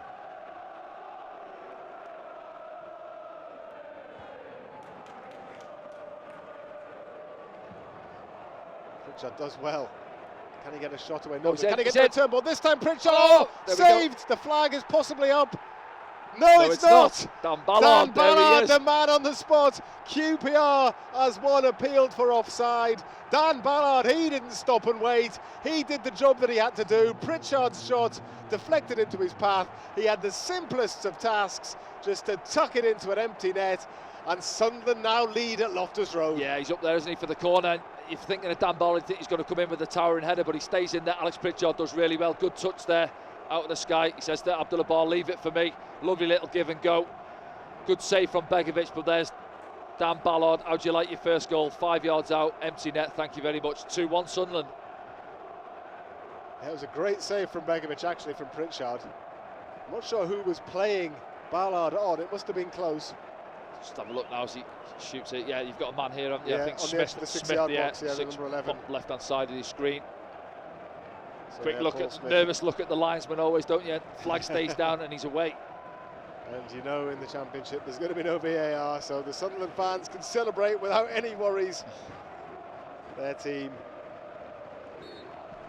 is now 2-1 up, and QPR now have to change things around. Lyndon Dykes ready to come on. Lyndon Dykes, the Scottish international striker, back from injury, is going to come on. They'll have to gamble a bit more, but as we mentioned earlier, Danny, that means that maybe Sunderland will have some more space to attack as well. Yeah, exactly, as you said there, they've got to come out this, and they might still half an hour plus to go. Queen's Park Rangers still be a little bit cagey, I'd imagine, but yeah, at some stage they might have to come out and have a go at us, and then say those pockets of space will open up. The talented technicians on the ball. Sunderland have come from behind, looking to make it back-to-back victories in the Championship. Playing with confidence, playing with a bit of swagger now, playing with 11 men against 10. Now all they need to do is keep the ball. More opportunities will surely come. Yeah, that man there, Alex Pritchard, been fantastic. Come off the bench, didn't he, early on for Pierre-Edouard, involved first half. A couple of lovely balls in for Joe Bellingham. Played a massive part there in that goal. Taking the corner, taking control of it on the edge of the box, a little give and go. Unfortunately not to score the goal himself, but there's Dan Ballard for the tap-in. Hume it was who was fouled, and Sunderland get on with it, despite the fact they are now a goal to the good. 2-1 the score. Here's Clark, scorer of the first. Nobody on the end of that cross.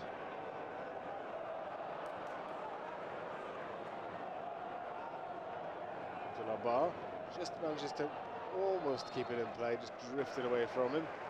So that will be a throw in.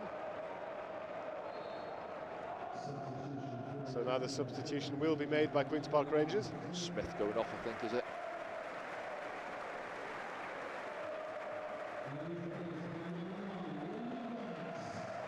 So Lyndon Dykes coming on, it is Smith who's gone off.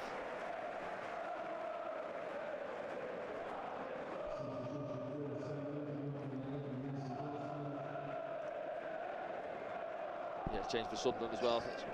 Mason Burstow going off. I think it's Ayoshish. Are we going for? Ayoshish is coming on, yes. Debut.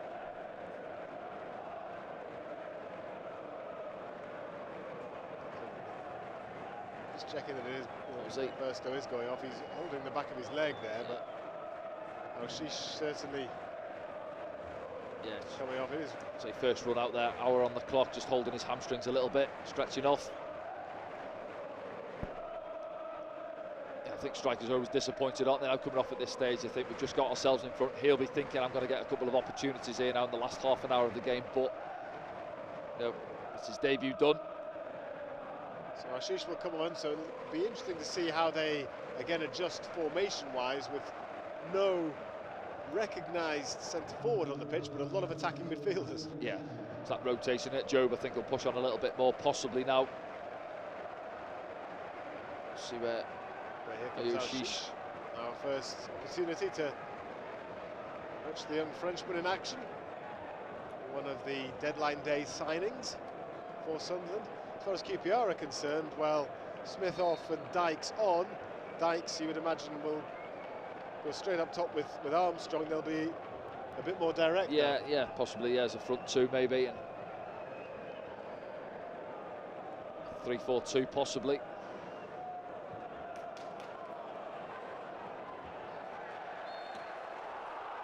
Foul is given there. Back pass was overhit, but yeah, again he's involved again, isn't he, Armstrong? Yeah, Armstrong. Pressure on Luke O'Nien as he goes to play the ball. O'Nien's making the point that it's not the first foul. Yeah, just tries to toe the ball, does he? Catches Luke O'Nien, I think. Let's have a look. His left leg as he goes to play the ball. Armstrong certainly didn't agree, but well, he'd been booked in the first half as well, didn't he? Did he threw Dan Ballard over on the far side? That's probably what Luke O'Nien was reminding the referee of. Runs across on the that's Ashish on the left, combining with Clark. Now Neil. Looks to see where Ashish pops up. He's taking a more central position now. Here comes Jack Clark. Rolls the ball under his foot and finds Pritchard. The ball goes behind for a goal kick. I think he's one of the false number 9s alongside Patrick Roberts and Alex Pritchard. Yeah. Team of false 9s. Yeah.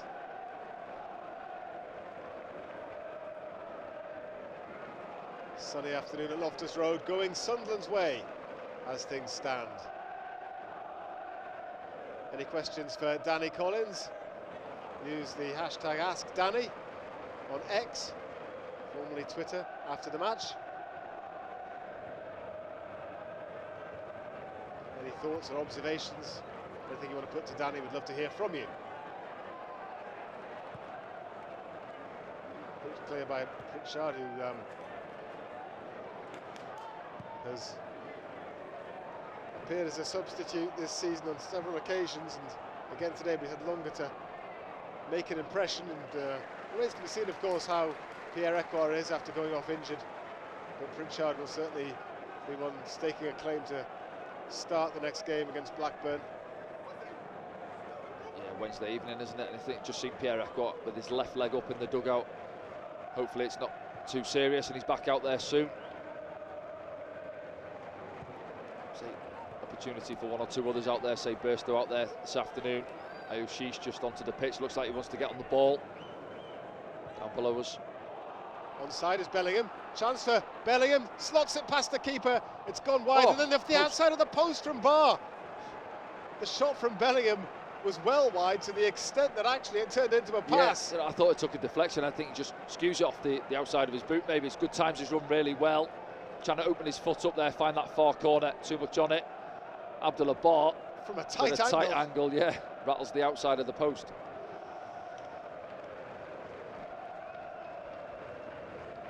Sunderland's so close to making it 3. Bellingham will feel he should have scored, won't he? Yeah, again, he could have had well, certainly that one was tight, wasn't it, in the first half with the header. He's had a couple of other opportunities as well. I said earlier on, I'm expecting him to get double figures by the end of the season. He could be already in double figures. He could.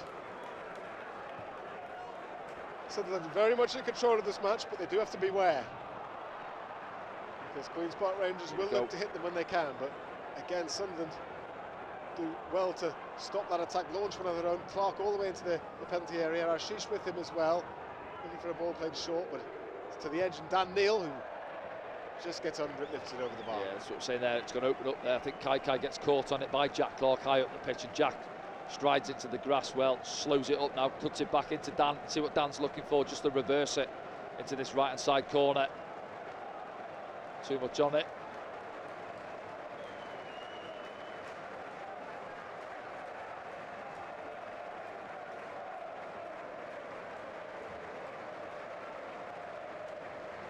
Fans As you can see them there enjoying themselves. Yeah, packed out again, 4,000 or so, I think. Yeah, every ticket sold, I think.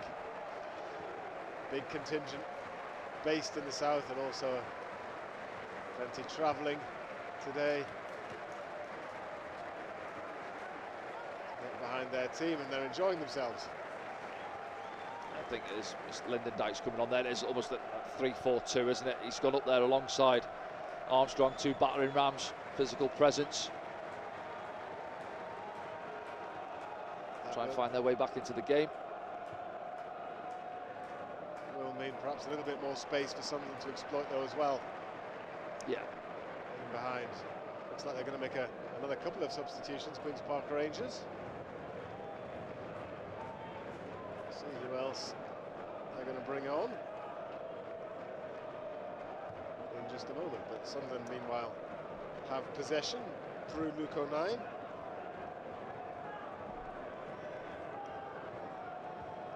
Clark and Pritchard involved once more. Pritchard just dinks it through for Bellingham. And nothing comes of it. Well, Alex Pritchard's asking for a corner, and Job as well, I think. But he keeps making those runs, doesn't he? Messing the centre-backs about.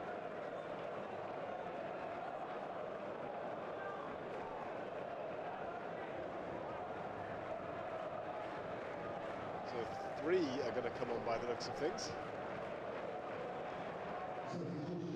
Queen's Park Rangers. So Armstrong's going to come off. He's certainly put a shift in, hasn't he? Yeah, he has. Yeah, I think he's been frustrated at times, but to be fair to him, he's put himself about. Just been isolated too much, hasn't he? See there, doesn't look too happy, does he, going off?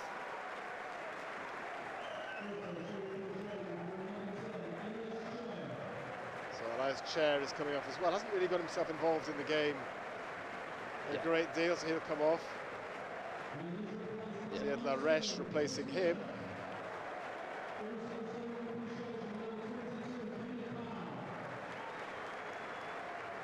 And Chris Willock is going to be the final substitute, and he comes on for the goal scorer Kenneth Powell.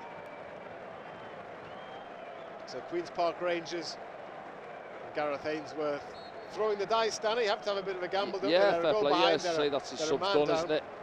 So, going to try and get back into this game. 20 minutes plus to go.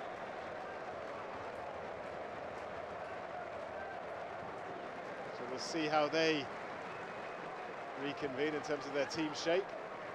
But Sunderland will just have to be on their guard. A couple of fresh attacking threats to cope with.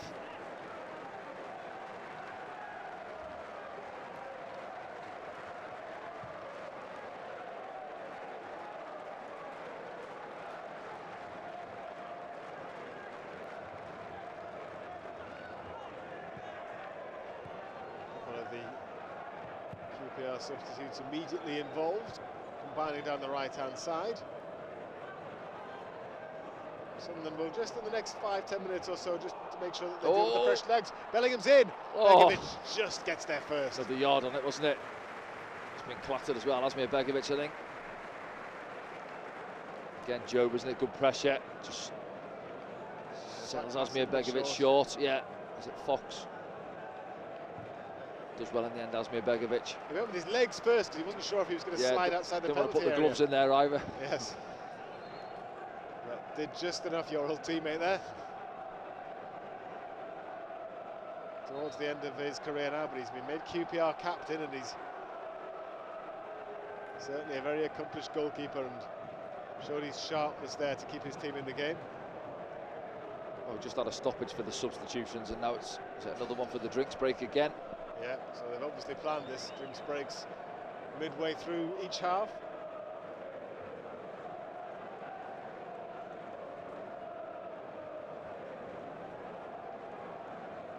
Chance for both managers just to relay some instructions as well.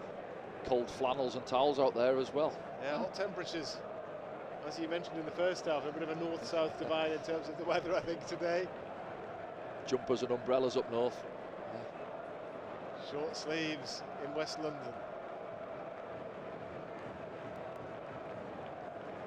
Al-Shish, since he came on, then is looking to combine with Clark. Yeah, kind just of left-hand drifted side over position. to that left-hand side, hasn't he? It's sort of the attacking midfield three, really, in there alongside Pritchard. Patrick Roberts on the other side of him, and then Daniel just sat a little bit deeper.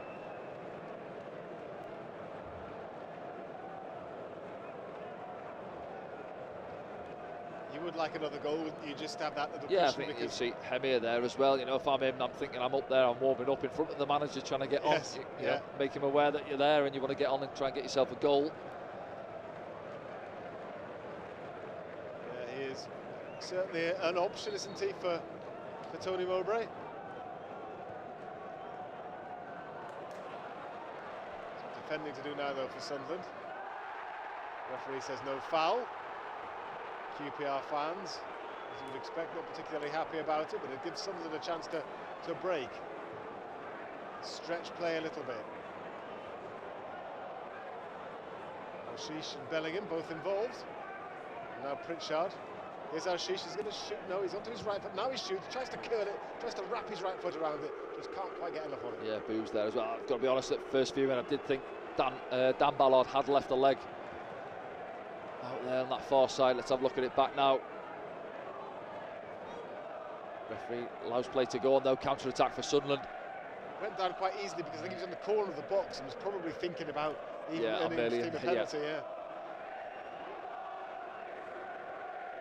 And the QPR fans making their feelings clear to the man in the middle, but he was having none of it. Often, though, you feel, you know, when there are enough different claims, eventually he's going to give one. So they've got to be careful. You know, he'll have it in his mind. He's probably seen it back as well. Jack Colback's sending off, which was a sending off, by the way. Bar's ball to Al-Shish is intercepted down the right, so QPR get it back, but only briefly. Sunderland again showing how well they can keep possession. Al-Shish with the flick. Bar outside him, corner. Yeah, Al-Shish getting involved, doesn't he? Looks like a bit of a player, wants to get involved and get on the ball. Flick coming out there into Abdullah Bar's path.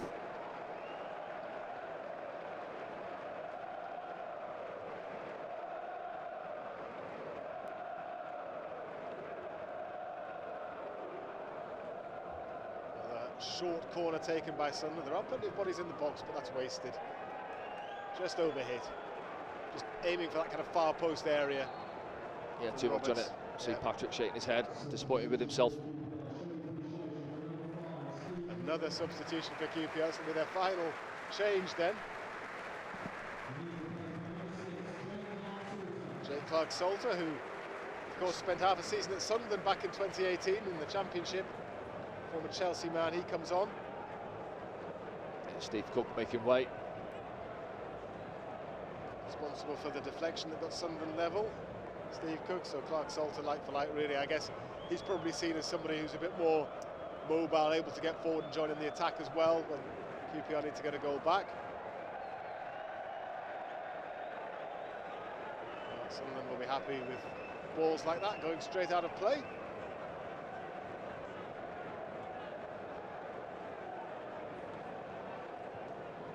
Queen's Park Rangers, well, they've struggled this second half to create any clear-cut opportunities. Sunderland have dealt with everything so far that they've had thrown at them. A little bit of a scuffle in front of Gareth Ainsworth on the touchline there. Trey Hume never frightened to get involved. Wriggles clear, Ainsworth making his feelings clear. Barr stays on the deck. Well, Ainsworth thinks he dived. Yeah. We get what you mean there, Gareth, but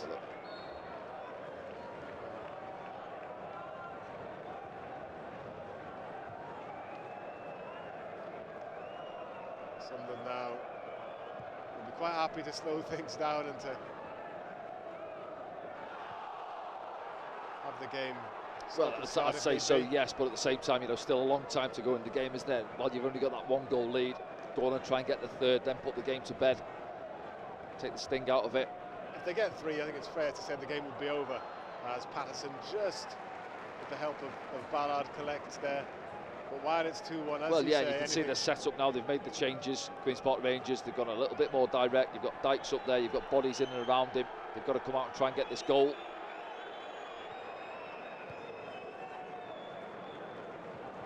Johnson takes his time and then calmly splits the two defenders with two attacking players, I should say, with his pass out, and Sunderland, as ever, to a man, comfortable with the ball at their feet. Clark's gone deep to receive it. Keeps the ball well. Dan Neal as well, always neat and tidy. Well, that one with a little bit astray, but Luke O'Nien doesn't mind that and finds his teammate again. And then eventually they win the foul. That's the type of football that we've become used to, isn't it, Yeah, Danny, it does really? it well, Jack Clark, doesn't he? Shows the ball to the defender and just shifts it and buys the free kick.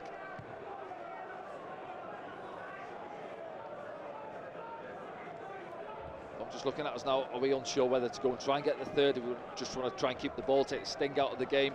Yes. At the moment, it seems to be the latter, doesn't it? Yeah, but just keep keeping ball the ball in possession, but frustrate them. you have to make sure that every pass is a true pass, and if the press does come, that you can play through it. Here's Ashish, though. Rather than play it out wide, he looked to thread it through, but there was nobody there.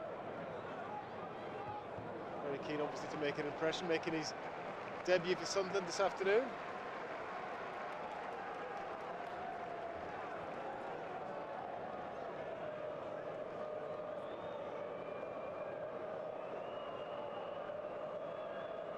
And I have to undo another button, because he's getting a bit hot under the collar, Gareth Ainsworth.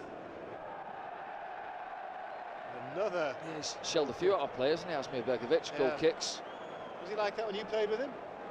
Don't remember as much, no, but I think you've got a big target man up there, just drop it into him, you know, Dykes, get bodies around him, and sometimes obviously you're looking to kick out wide, but that's 3 or 4 he's put straight into the crowd.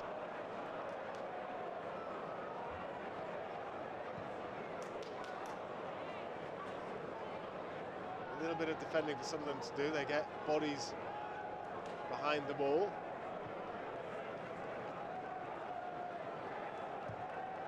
QPR as well, you sense, although they've made changes as a team, tiring a little bit too, because Sunderland have made them run around a bit, and again the Black Cats do well to force them all the way back to Begovic. Clearance this time is straight to Clark and slotted through the middle by Pritchard, looking for Bellingham. And again, Begovic boots it out of play. Well, Sunderland fans behind him enjoying it, yeah. Yeah, they're reminding of the fact that his previous clearances haven't gone where they were intended.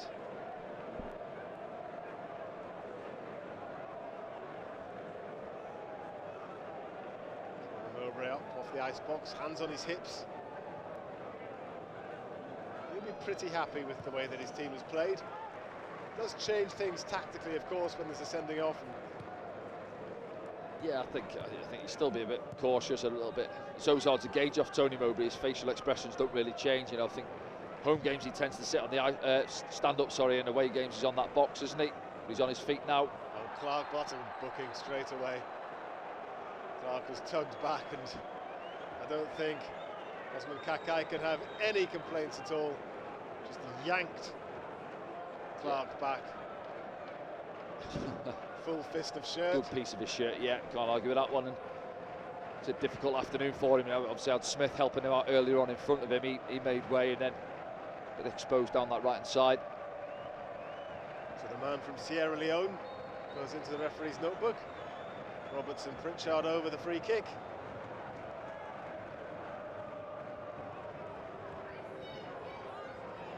Neal back to Roberts. Just to play little triangles again. Neal wanted a bit of movement ahead of him. Kakai just swipes at it and puts it out of play. It will be a Sunderland throw. Pritchard happy to take his time as we move into the last 10 minutes of the game.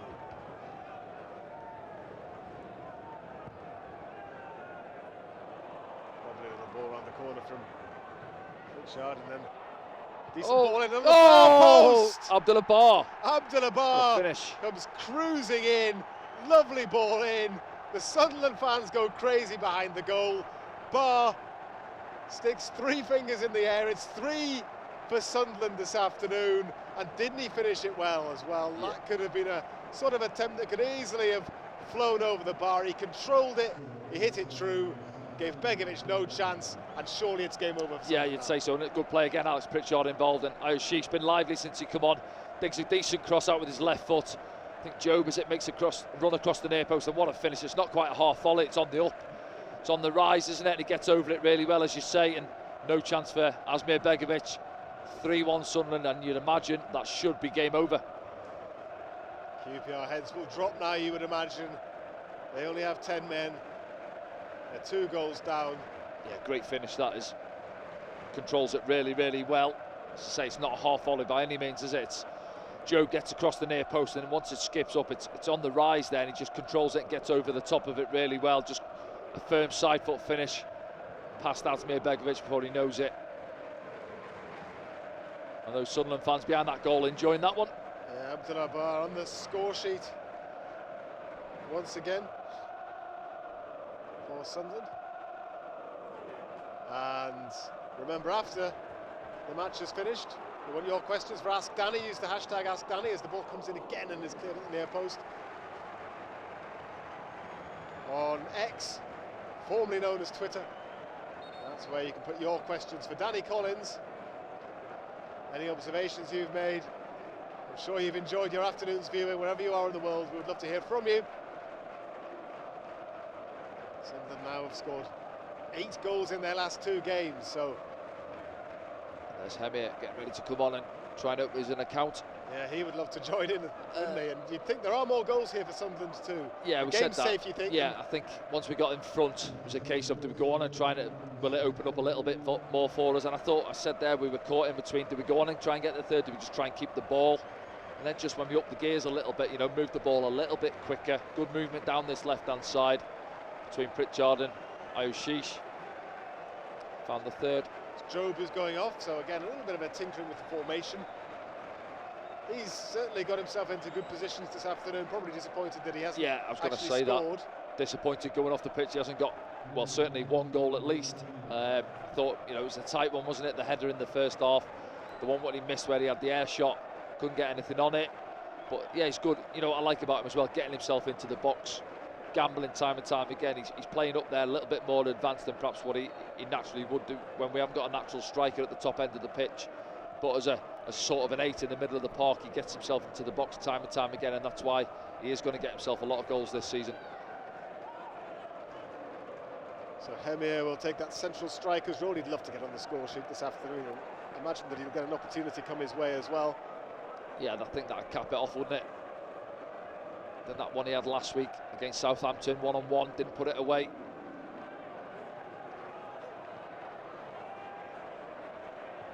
Great tackle. He loves it. He loves a sliding tackle. Trey Hughes, doesn't he? Yeah, that's kind of his trademark. It took him 84 minutes today, which is a surprise. Fullback on fullback, wasn't it? I think it was Kai dribbling across the pitch, nowhere to go, and then bang, Trey comes flying in with a crunching challenge. Lyndon Dykes, who's barely been involved since coming on, wins his team a free kick there. Every time I see him, he seems to have an extra tattoo. Not much skin left, no. There it is now, let's have a look. Overruns it, doesn't he, and bang, times it really well, Trey. A lot of fans enjoy that almost as much as a goal. Shades of going back a while now. John Kay. John Kay, yeah. Apparently so before my time, but yeah, I've heard a few people enjoy mention those him. sort of tackles, yeah. He would have appreciated that, I'm sure. He's watching.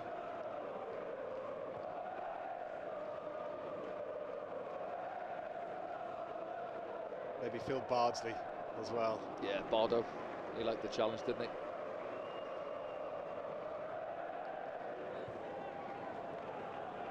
Sunderland fans enjoying themselves, and why wouldn't they? 3-1 up at Loftus Road. Luke O'Nien, a little bit of a licence to come forward as well from his centre-half position, showing his trademark tenacity. Queen's Park Rangers' heads beginning to drop now. Ballard does well, just decides that he's going to... Yeah, don't mind that. He's no not chances. sure there, is he? I think he's giving Anthony Patterson the opportunity to come and claim it. It doesn't come and put it out of play.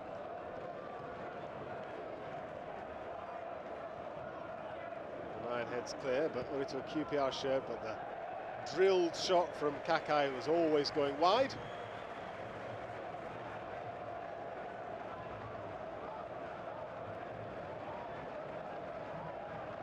And Gareth Ainsworth, penny for your thoughts.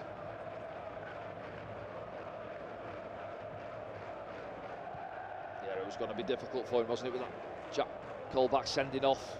Yes, they were in front at the time, but in the heat, Sunderland just wore them down.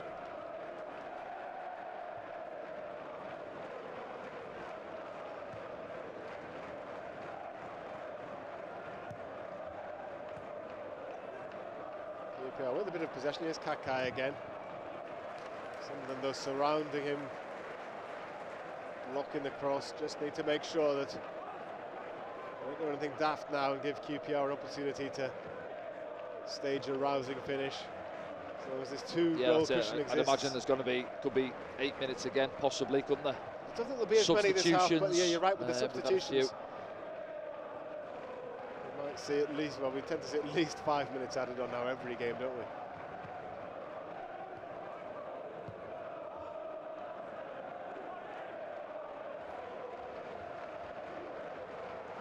Clark has some defending to do. Patterson thinks about coming, doesn't. Header comes in and then Patterson was in the right position to claim right it. Down his line there as well in his eyes. I think, as you say there, Kakai left foot comes initially, Anthony Patterson then goes back and fortunately straight into his gloves. It was a good opportunity. And that would have given QPR hope.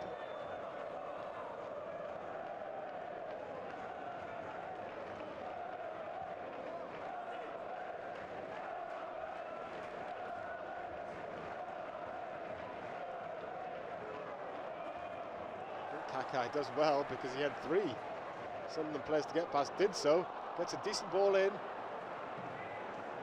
A lot of bodies in the box as well, QPR then. Yeah, they did. That means there'll be a bit of space now for Sunderland potentially to exploit through Barr. Hemier ahead of him, and then on this left-hand side, Aushish decides to go outside in the end, and well, claims he was blocked, but I think he made the wrong decision, didn't he?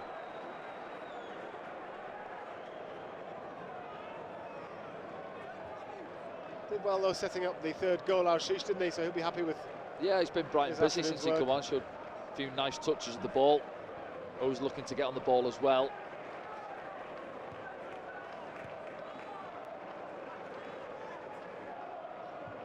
Jack Clark. He's played a little bit deeper in the second half. Yeah, yes, as well. And Patrick Roberts just easing himself back in after his injury. Again, we're used to seeing him out on that touchline, aren't we? Attracting players, getting up and down the pitch. He just had a little casual stroll around, really, in that sort of number 8 position.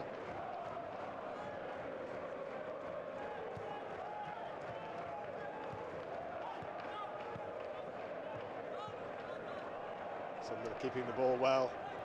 Pritchard, who's been involved lots since he came on, goes down under the challenge. No foul given on this occasion. Could have slotted Aushish in there, couldn't he? Made the run forward.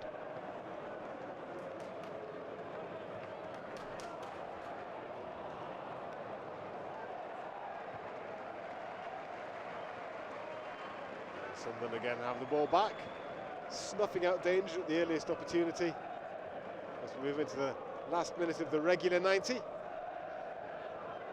Sunderland closing in on a 2nd successive championship victory and a nice little unbeaten run as well. Good little run, yeah, 4 games unbeaten, 3 wins and a draw. Hard-earned point down at Coventry, the draw. Dismantling of Southampton, Rotherham and now Queen's Park Rangers. Can they get another one? Hemier was looking to get on the end of that, but that was easy for Begovic in the end.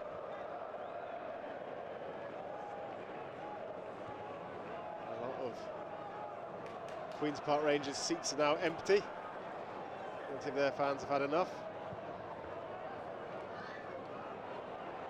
And Ryan once again tenacious in the tackle. I think you're right, 8 minutes, Danny added on by the sounds of things. Confirmation of that. Sunderland can bring it clear. They should have a bit of space. I mean, you can see that it's been a long, hard game because players are moving a bit slower now. Slowed down, hasn't it? Yeah. Roberts though, back to Barr, the back heel, Roberts, drilled left-footed. I don't know if he got his head to that, the defender on the line, or whether it just flashed wide off the boot of Roberts. Yeah, sit back, yeah. Thought we overplayed it a little bit there. Is it Abdullah Barr, a little back heel back into his path. Let's have a look now, little reverse pass and a little chop back heel, sits up for Patrick, bang, no, past the post. I think it's Kakai back there, isn't it? Got it covered. Nice interchange. Struck it pretty well, actually. Yeah, it did, yeah. Just a little bit off the outside of the boot, I think, and wide it went.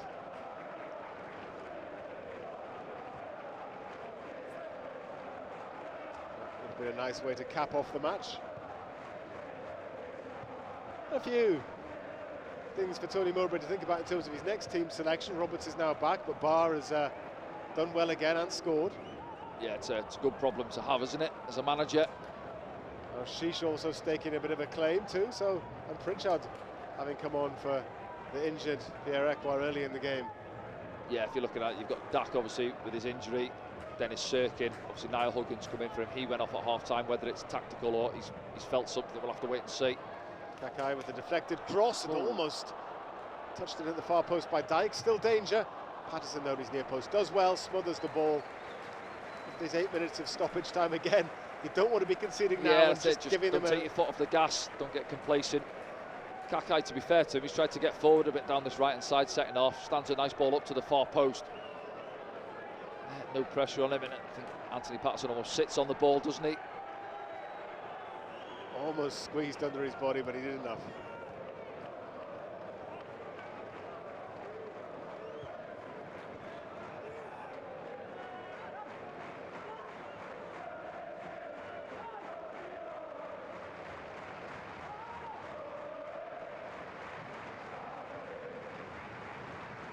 Funny, I remember when games used to finish at 20 to 5. You'd be watching the results come on final score, and now here we are after 5 o'clock, yeah, and still we've got another 5 minutes or so of stoppage time to go.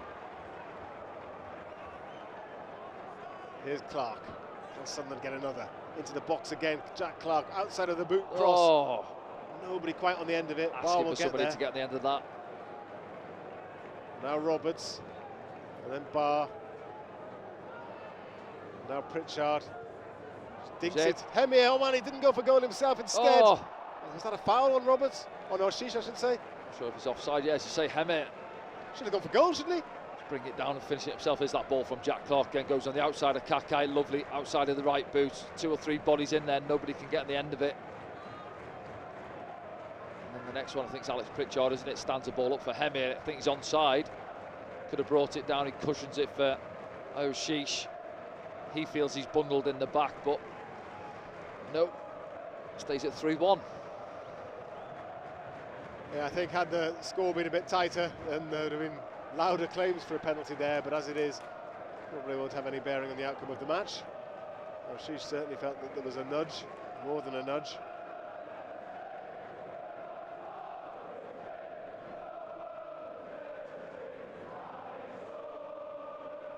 Not too many Queen's Park Rangers fans left inside Loftus Road, but plenty of Sunderland fans in there making the noise. We'll analyse the game after the final whistle. You can put your questions to Danny as well. Ask Danny on X and ask him any question you like. Challenge him. Come on, challenge him. Put him out of his comfort zone. Here's our Sheesh again. Pritchard's outside him. Here's Hemir, this should be number 4. Good save, Begovic, to be fair. Hemir got his head to it. I thought he could just perhaps have headed it down a little bit more. It was a good height for the Queen's Park Rangers keeper. Alex Pritchard again, you know, time and time again, he's put the ball on the spot, hasn't he? Look at that there. Just tried to head it back across him, I think, but still. The big centre forward in there, was he 5 yards out, 6 yards out? Asmir, good save, to be fair to him, getting across his line. There's another corner for Sunderland.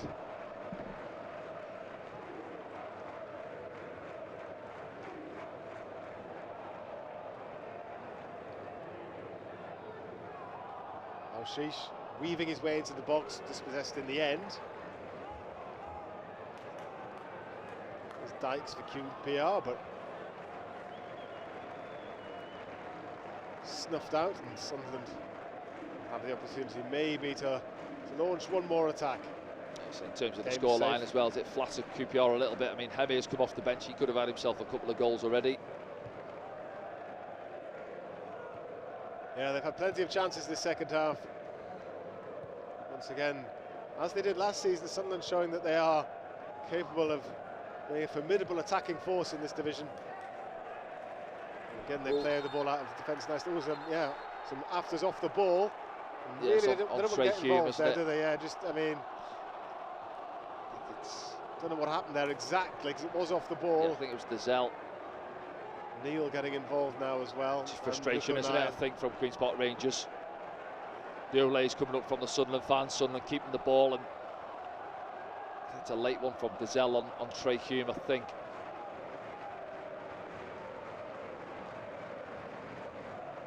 No point in Trey Hume getting involved in anything at this stage of the game. He's already had a red card this season, of course, hasn't he? Yeah.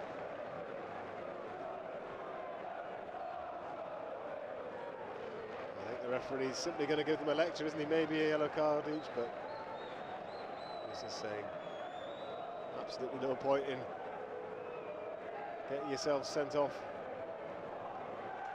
Come on then, ref. Let's crack on. Telling off for both players. You can see now it just goes into Trey, is it there? Late one, yeah, leaves a bit on him. Yeah, and again, and a bit. If anything, you can't really fault Hume there. He does react. No, react, not at all. No, yeah, so he gets caught later, and I think Dazelle knows what he's doing. He leaves a little bit more on him as well. Just pure frustration, I think, from the QPR man. Not probably the right decision in the end from the referee, just to get on with things. Certainly gave him a long enough lecture. Clark just content to dwell on the ball. Final minute of the original 8 that were added on. Might get another 1 or 2 added on now from that stoppage, but